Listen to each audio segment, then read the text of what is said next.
Les opérations économiques. Donc après les secteurs institutionnels, les acteurs principaux du circuit, et après avoir examiné les différents types de marchés par lesquels transitent les biens et les services,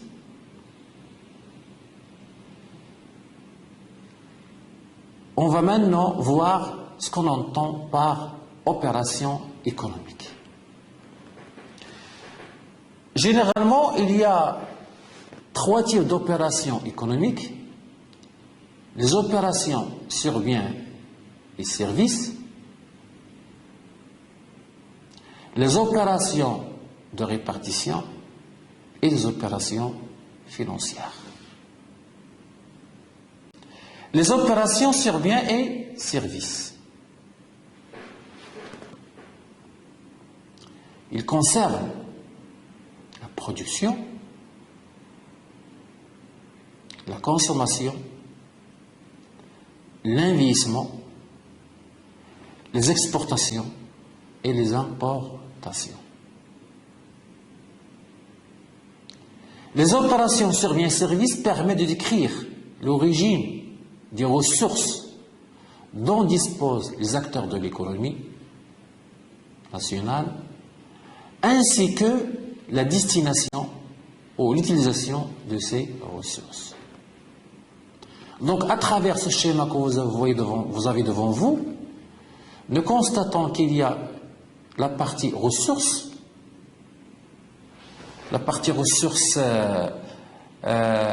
production intérieure, la partie ressources importation, c'est-à-dire l'origine,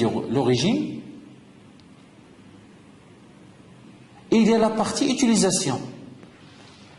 C'est la demande intérieure et la demande extérieure. La demande intérieure, c'est-à-dire que ce qui est produit au niveau national, ce qui est importé, est destiné pour satisfaire une demande intérieure, pour une utilisation, soit la consommation finale, soit une consommation intermédiaire, soit un investissement, c'est-à-dire l'achat de machines par exemple. En même temps, ce qui est produit sur le plan national, il y a également une deuxième destination, laquelle? La demande extérieure, sous forme d'exportation.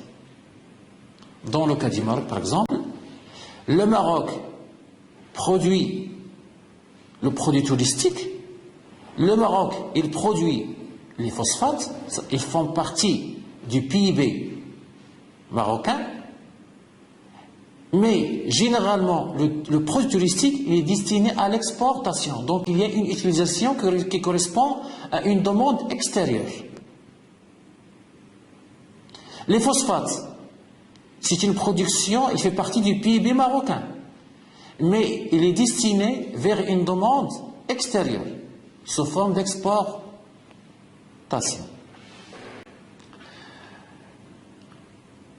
La production, la première composante essentielle, c'est la production des biens et des services. On distingue 2 types de production. La production marchande, fournie par les entreprises, produisant des biens et services non financiers et les institutions financières, les banques par exemple, et la production non marchande, fournie par l'État aux bénéficiaires gratuitement ou à un prix inférieur au coût de production. Deuxième composante, deuxième élément, la consommation. C'est l'utilisation définitive d'un bien ou service. Par exemple, la consommation finale. Ou la transformation des biens ou services dans le but de produire d'autres biens ou services. C'est ce qu'on appelle la consommation intermédiaire, comme les matières premières. La différence entre la production et la consommation intermédiaire s'appelle en économie la valeur ajoutée. Troisième élément ou composante, l'investissement. L'investissement, généralement, il se compose de deux éléments. La formation brute du capital fixe, FPCF, et la variation de stock. C'est quoi l'investissement FPCF? C'est l'acquisition, c'est l'achat des biens d'équipement durables destinés à la production de biens et services dans le futur. L'achat d'usines, d'équipements par les entreprises, l'achat de biens immobiliers neufs par les ménages. Ça également, c'est un point important, ça. Le fait que les ménages achètent un immobilier neuf, ça constitue un investissement. Ce n'est pas une consommation, c'est un investissement, même s'il est acheté par les ménages. Donc, les machines achetées par les entreprises, les équipements achetés par les entreprises, les immobiliers achetés par les ménages, le tout forme sont considérés comme des investissements.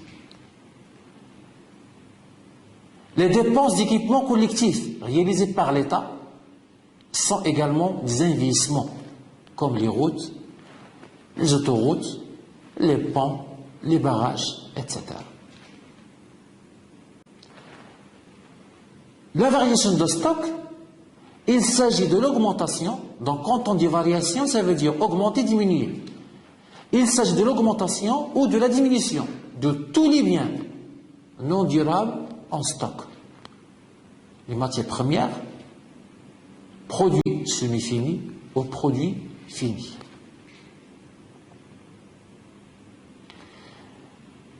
En macroéconomie, il est important de calculer ce qu'on appelle le taux d'investissement. Le taux d'investissement, il donne une idée claire et précise sur la capacité d'investissement d'une économie nationale. Le taux d'investissement, c'est le rapport FPCF sur le PIB qui permet de mesurer la part du PIB consacrée à l'investissement. L'investissement brut, c'est l'investissement net plus l'investissement de remplacement, c'est ce qu'on appelle en comptabilité ou en économie l'amortissement. Les opérations sur les biens et services concernent également les échanges extérieurs. Le fait d'exporter des phosphates, le fait d'exporter le produit touristique, le fait d'importer des produits manufacturés, le fait d'importer des voitures sont considérés comme des opérations sur biens et services. Donc, cette opération, ou les opérations sur biens et services, qui portent sur les échanges extérieurs, elles concernent les exportations, les importations de biens et services entre les agents résidents et les agents non résidents. Donc, à propos du terme résident, c'est un terme important. D'accord? Important pour comprendre et pour maîtriser, disons, les phénomènes macroéconomiques et pour comprendre ce qu'on entend par les agrégats. La mesure des échanges avec le reste du monde se fait généralement dans deux balances. La balance commerciale pour les exportations, les importations de biens et les opérations et la balance d'opérations courantes qui tient également compte, en plus des échanges des biens, il tient compte de ce qu'on appelle des opérations invisibles, comme le transport. L'équilibre des opérations sur biens et services est résumé par l'égalité macroéconomique suivante.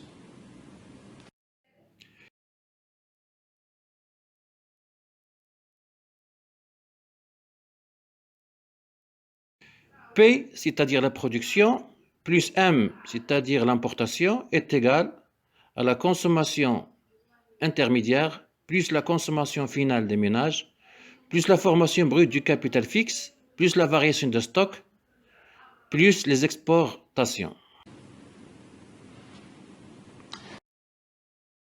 Deuxième type d'opération, les opérations de répartition de revenus et de capital. Les opérations de répartition décrivent la manière dont sont distribués et redistribués les revenus entre les différents agents économiques. Ces opérations montrent également comment les revenus disponibles se sont formés. Généralement, les opérations de répartition sont des opérations par lesquelles la valeur ajoutée engendrée par la production est répartie entre le travail, le capital et les administrations publiques, et des opérations impliquant la redistribution du revenu et du patrimoine. Par exemple, les impôts sur le revenu et le patrimoine et les autres transferts. Qu'est-ce qu'on entend par répartition primaire? La répartition primaire porte sur les revenus versés aux apporteurs des facteurs de production, en contrepartie de leur participation à la production. Le revenu de travail, par exemple le salaire, des revenus de capital ou de propriété et des impôts liés à la production ou l'importation. Donc le schéma que vous voyez devant vous représente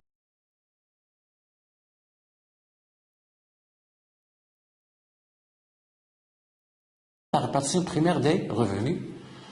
Donc on voit que la valeur ajoutée est répartie en trois grandes catégories de rémunération ou de revenus.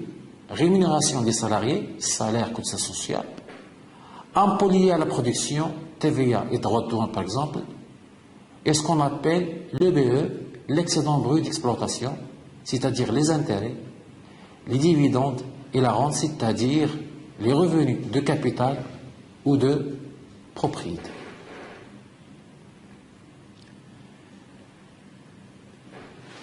La répartition secondaire, ou ce qu'on appelle la redistribution des revenus, elle est assurée par les administrations publiques, État et organismes de sécurité sociale, qui prélèvent des impôts, des taxes et des cotisations pour ensuite les répartir sous forme de transferts sociaux à ceux qui en ont besoin, afin de corriger les inégalités sociales, afin de corriger l'inégalité des revenus résultant d'un déséquilibre au niveau de la répartition primaire. C'est quoi le revenu de transfert? Donc il fait partie de la répartition secondaire. C'est le revenu obtenu sans contrepartie, sur des critères sociaux, les subventions, les indemnités, les allocations familiales. Ils sont financés par les impôts et les cotisations sociales. Il y a également les opérations de répartition de capital. Donc il n'y a pas que les opérations de répartition du revenu, il y a également les opérations de répartition du capital. Il concerne également les transferts en capital, par exemple les aides à l'investissement, les impôts en capital.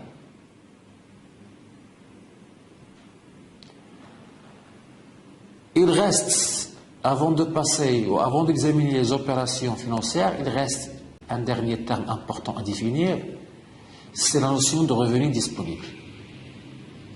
Le revenu disponible, c'est le revenu après paiement des prélèvements obligatoires, impôts plus cotisations sociales.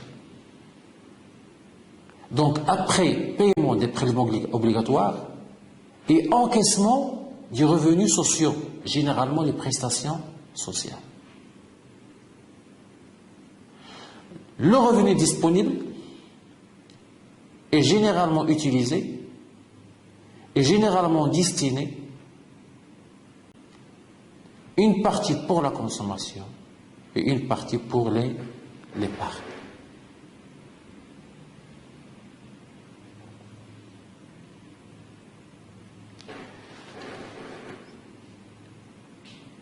Les opérations financières, troisième catégorie, bien sûr, d'opérations. Par opération financière, il faut entendre les opérations entre des unités institutionnelles résidentes ou entre ces dernières et des unités institutionnelles non résidentes portant sur des actifs ou des passifs financiers. Certaines opérations sont purement financières. Exemple, les prêts, les émissions ou cessions de titres. D'autres opérations sont la contrepartie d'une opération sur biens et services ou d'une opération de répartition qui se traduit par un transfert de moyens de paiement ou la naissance d'un crédit. Une opération financière entre unités institutionnelles implique soit la création ou la liquidation simultanée d'un actif financier et de son passif en contrepartie, soit le changement de propriété d'un actif financier, soit encore la souscription d'un engagement. Généralement, les opérations financières sont classées selon la nature des instruments monétaires et financiers reliant créanciers et débiteurs. On peut distinguer les instruments de paiement, par exemple les pièces, les billets de banque, les dépôts à vue, les devises, l'or par exemple, les instruments de placement, les dépôts à terme, les comptes d'épargne, les actions, les obligations, et les instruments de financement, les prêts à court terme ou à moyen et long